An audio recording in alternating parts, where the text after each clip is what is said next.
Bine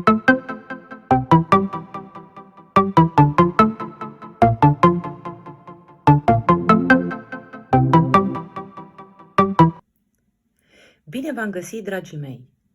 Talentată și frumoasă, Vasilica Tastaman, femeia fatală a anilor 70, a atras cu mare ușurință spectatorii în sălile de spectacole și bărbații în viața ei. Este una dintre marile actrițe pe care România le-a avut. A fost o actriță talentată, dar și controversată pentru viața sa personală plină de pasiune.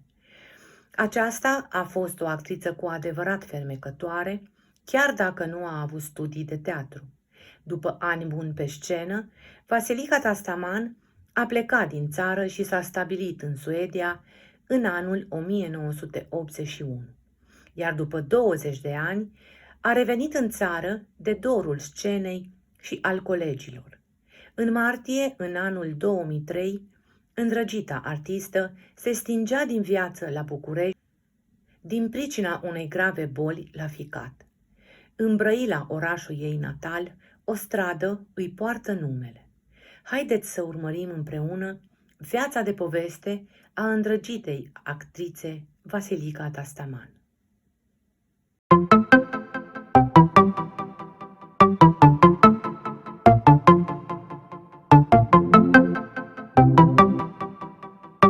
Extrem de frumoasă, blondă, cu părul lung și ondulat, Vasilica Tastaman cucerea publicul și mai ales auditoriul masculin cu farmecul său irezistibil. A iubit și a fost iubită de artiști celebri, însă la începutul carierei, Vasilica Tastaman a fost nevoită să facă gesturi extreme pentru a putea supraviețui. Îndrăgita actriță, fără studii de teatru și film, a atins celebritatea și a ajuns să joace alături de actorii din generația de aur ai României.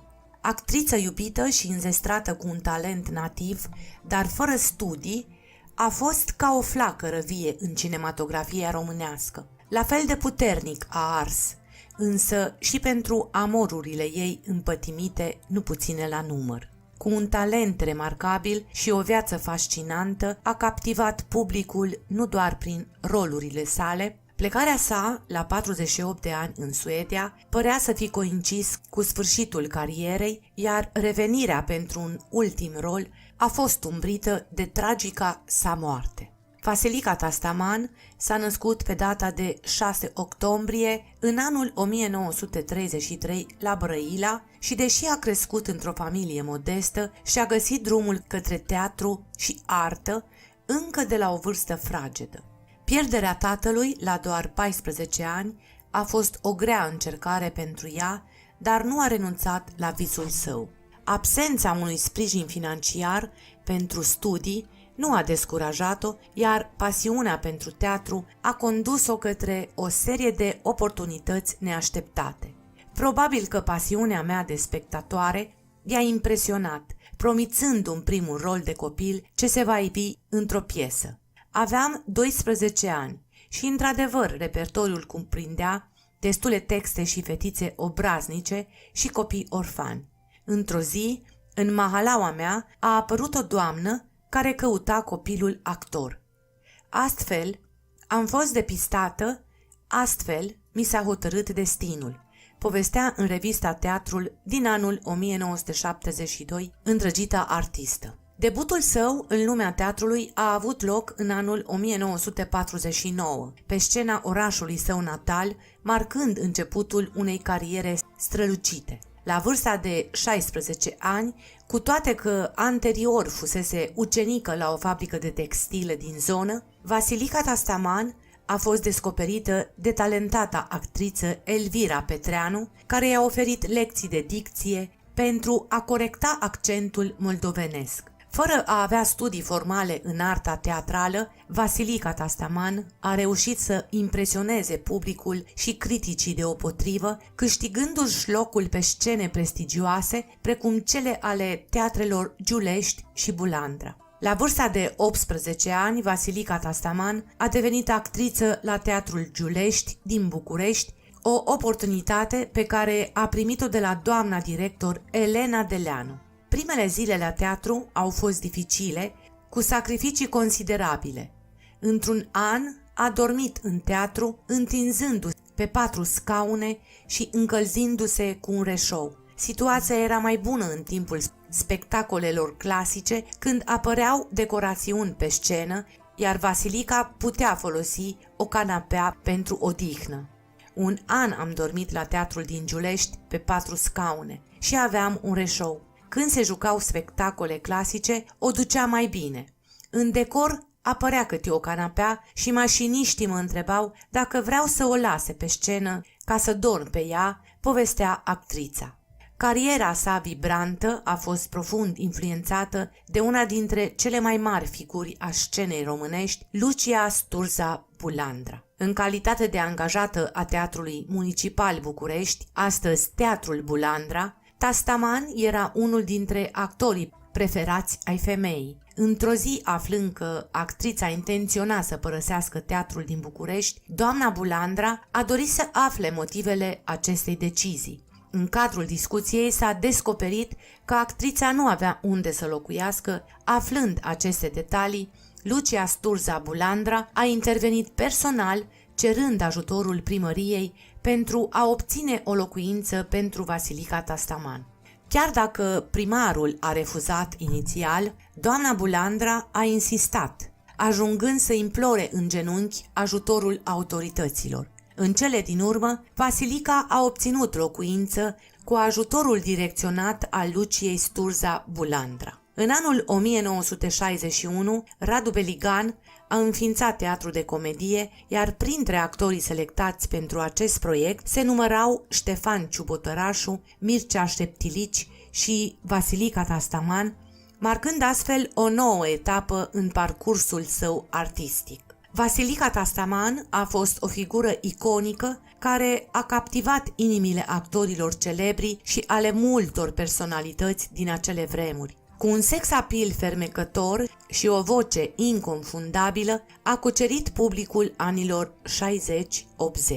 În volumul Vasilica Tastaman, Femeia fatală a României, Boierescu Dan Silviu o prezintă astfel pe actriță. Femeia care a despărțit-o pe Anda Călugăreanu de Dan Tufaru, iubita lui Gheorghe Dinică și a altor vedete, dar și soția celebrului antrenor de la Steaua, Emeric Ienei, a fost o actriță talentată cu mult sex appeal, care a răvășit efectiv lumea artistică a României în anii 60-80. Viața sa amoroasă, tumultoasă, a fost în centrul atenției, fiind măritată de 2 ori. Prima căsătorie a fost cu celebrul antrenor de la Steaua, Emeric Ienei, alături de care a avut un fiu, Călin, singurul copil al său. Sunt căsătorită cu un sportiv cunoscut, cu fotbalistul Emeric Ienei, antrenor la clubul Steaua, și am un băiat, Călin. În afară de teatru, iubesc mult automobilismul și teatrul de păpuși. Dacă nu făceam teatru, aș fi devenit o mamă cu mulți copii, mulți, 7-8, spunea actrița într-un interviu în anii 70. Apoi destinul i-a adus o pasiune fulgerătoare pentru actorul Dan Tufaru, care era cu 11 ani mai tânăr decât ea. Actorul Vladimir Găitan își amintea la un moment dat cum a început povestea de iubire dintre Vasilica Tastaman și Dan Tufaru. Eram la Moscova cu ei. Acolo s-a produs un foc voltaic, acolo s-a îndrăgostit Dan de Vasilica. A fost dureros mai apoi pentru că Dan era căsătorit cu Anda Călugăreanu. Tastaman a divorțat de Emeric Ienei, iar Dan Tufaru s-a despărțit de Anda Călugăreanu. Dan Tufaru s-a căsătorit cu Vasilica Tastaman, care la rândul ei se despărțise de Emeric Ienei. Mariajul dintre cei doi a durat mai puțin de un deceniu și a fost unul în care actrița l-ar fi înșelat. Vasilica ar fi fost marea dragoste a lui Dan Tufaru, iar faptul că cei doi au murit la scurtă vreme unul după celălalt a fost interpretat ca un semn. Dan Tufaru a murit pe 28 noiembrie în anul 2002, la vârsta de 58 de ani, în urma unei crunte suferințe, iar Vasilica Tastaman a încetat din viață câteva luni mai târziu, pe 30 martie 2023, la 69 de ani. Se spune că ar fi fost iubita secretă al altui monstru sacru, Gheorghe Dinică. La vârsta de 48 de ani, în anul 1981, Vasilica Tastaman decide să se stabilească în Suedia, unde continuă să-și desfășoare cariera scenică la teatrul din Suedia. Actrița a dezvăluit că hotărârea de a rămâne în Suedia a fost determinată de o serie de motive, inclusiv dorința de liniște și oportunitatea de a oferi băiatului ei o perspectivă diferită și mai largă asupra lumii. Înainte de a pleca, actrița avea o prietenă apropiată în Suedia, Manuela Buta, fosta colegă de la teatru de comedie, care o invitase în vizită de mai multe ori.